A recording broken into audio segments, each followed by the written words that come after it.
today just discussed you as a national security threat and suggested the federal government can take action against, I guess this is on what the president said yesterday. Do you plan to take any steps to shield yourself from aggressive oversight? That could happen, and if so, what are they? So I'll start with the buses. You know, a few years ago, my then Chief of Staff, now Campaign Manager, L. Bisgard Church, and I started a listening tour with transit experts, advocates, and the MTA itself.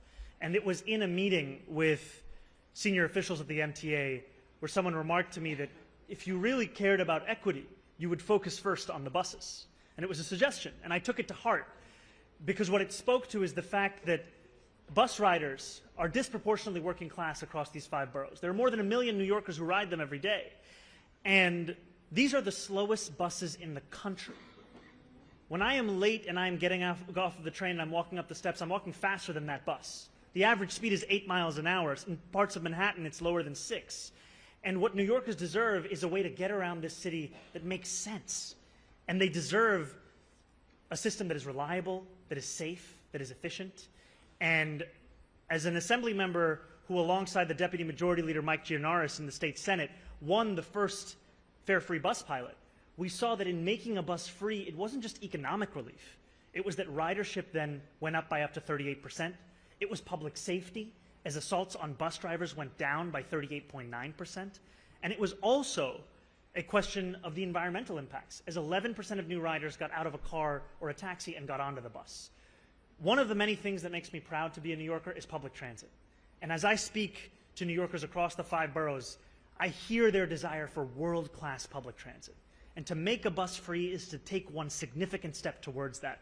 And I'm excited to work with Governor Hochul, who has been laser focused on the question of affordability, and with the MTA in identifying the revenue that will pay for this and in actually bringing it into effect such that every New Yorker can benefit from what we already saw those 5 routes bring about.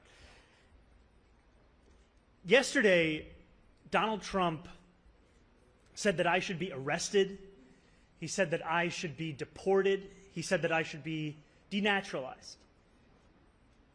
And he said those things about me, someone who stands to be the first immigrant mayor of this city in generations, someone who would also be the first Muslim and the first South Asian mayor in this city's history. Less so because of who I am, because of where I come from, because of how I look or how I speak, and more so because he wants to distract from what I fight for. I fight for working people. I fight for the very people that have been priced out of this city, and I fight for the same people that he said he was fighting for. This is the same president who ran on a campaign of cheaper groceries, who ran on a campaign about easing a suffocating cost of living crisis. And ultimately, it is easier for him to fan the flames of division than to acknowledge the ways in which he has betrayed those working class Americans, not just in this city, but across this country, and the ways in which he continues to betray them. Because we know that he would rather speak about me than speak about the legislation that he is shepherding through Washington, D.C.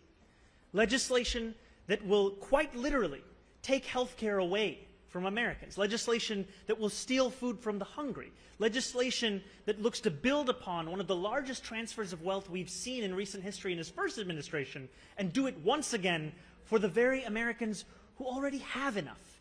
We should be fighting for those that do not have what they need to live a dignified life. That is what I will do, and I am thankful to have the protection and to have the support of so many New Yorkers who have stood up and said how unacceptable this is, including our governor, including members of the labor movement. And ultimately, what I fear for is that if this is what Donald Trump and his administration feel comfortable about saying about the Democratic nominee for the mayor of New York City, imagine what they feel comfortable saying and doing about immigrants whose names they don't even know.